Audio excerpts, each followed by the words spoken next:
மாவட்டம் திருப்பத்தூர் நகராட்சிக்கு உட்பட்ட EL ராகவநாதர் திருப்பகுதியைச் சேர்ந்த கண்ணுராவ் என்பவர் இறந்துவிட்டார்.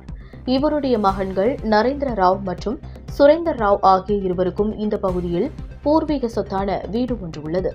சுரேந்தர் ராவ் மேலும் ஹவுசிங் போர்டு பகுதியில் தனியாக வசித்து வருகிறார். அதனைத் தொடர்ந்து நரேந்திர ராவ் சுமார் 45 வருட காலமாக இவருக்கு சொந்தமான வீட்டில் வசித்து வருகிறார். மேலும் இந்த வீட்டின் பின்புறம் உள்ள இடம் சுரேந்தர் ராவுக்கு சொந்தமாக இருப்பதாகவும் தெரிகிறது. ஆனால் அதனை முறையான வழியில் பெறாமல் சுரேந்தர் ராவ் ஆட்களுடன் வந்து சொத்து தனக்கும் சொந்தம் என கூறி வீட்டை இடித்துள்ளார். மேலும் இந்த சம்பவம் குறித்து நரேந்திர ராவ் நகர காவல் நிலையத்தில் புகார் அளித்துள்ளார். மேலும் திருப்பத்தூரில் வீட்டை காலி செய்ய வேண்டும் மற்றும் சொத்து பிரச்சனை என்றால் இந்த அடியாட்கள் குழு மட்டுமே முதலில் வந்து மூளையாக செயல்பட்டு வருகிறது. இந்த குழு மீது பல்வேறு வழக்குகள் நிலுவையில் உள்ளதும் குறிப்பிடத்தக்கது. எனவே இவர்கள் மீது நடவடிக்கை எடுக்க வேண்டும் எனவும் கோரிக்கை எழுந்துள்ளது. திருப்பத்தூரிலிருந்து ரிப்போர்ட்டர் வெங்கடேசன். உங்க தம்பி அவரு எதுக்கு வந்து இது பண்ணுறாரு?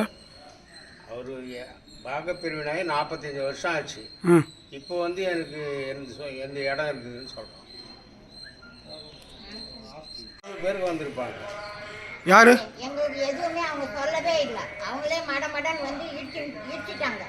எல்லாம் வெளியே போயிட்டாங்க. ஏதோ சத்தம் கேட்குதுன்ட்டு நாங்கள் வெளியே வந்தோம். யார் இடிச்சது?